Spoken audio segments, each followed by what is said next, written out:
Books on Tape presents Oh, the Glory of It All by Sean Wilsey. Read by Scott Brick. Prologue. Excess. In the beginning, we were happy, and we were always excessive. So, in the beginning, we were happy to excess.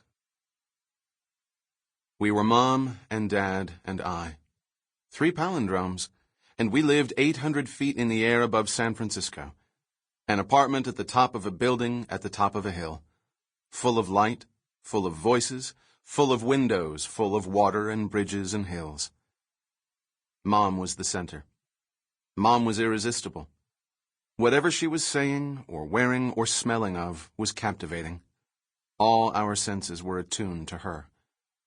As soon as I was old enough to walk, I tried on her shoes and evening gowns and perfume, admired and wanted to be like her, so much that they had me seeing a shrink by the time I was 3.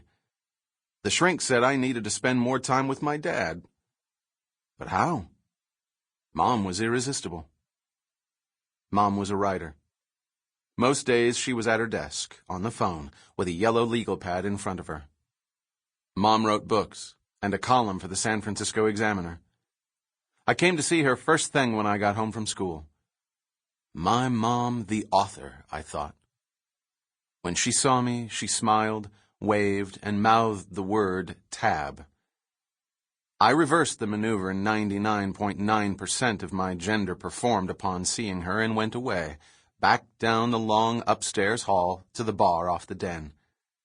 I opened a cabinet, removed a cut crystal goblet, set it down on the Formica counter with both hands, bing, and filled it with ice maker ice. Then I took a tab from the bar's mini refrigerator, poured, and carried it back down the long hall. The ice clinked as I walked. The clinks were like music, like happiness.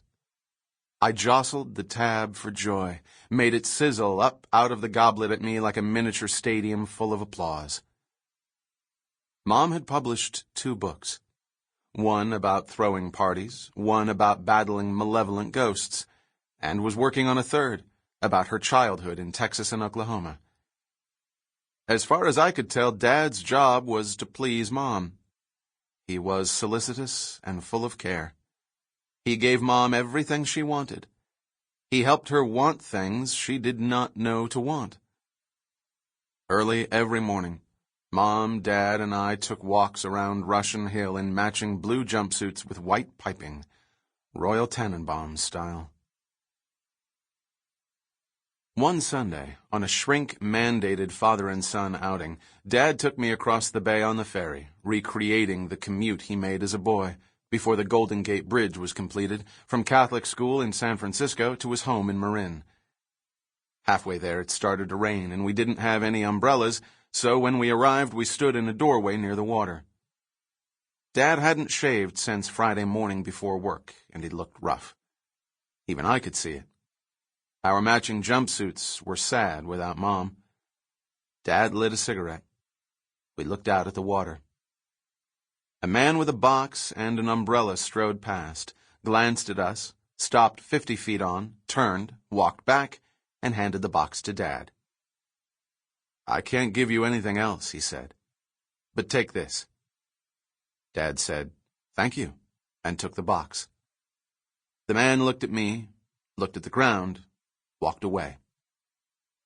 Dad smoked till the man was out of sight, then he threw his cigarette in the gutter and opened the box. "He gave us donuts," I shouted. Dad looked at me and started chuckling. "That guy thinks we don't have any money." He took a donut, laughed again, and blew powdered sugar out of his mouth. I ate a glazed, and then a chocolate with sprinkles. Dad ate all the rest, steadily, devouring them with great relish and no preference for jelly over old-fashioned, over chocolate or bear claw.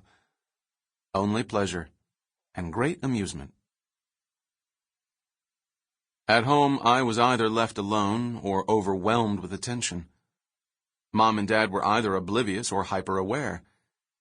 They disappeared on a trip for 17 days and left me with the maid. On Mom's return, I ignored her when she called my name. She had my ears examined. Sample complete. Ready to continue?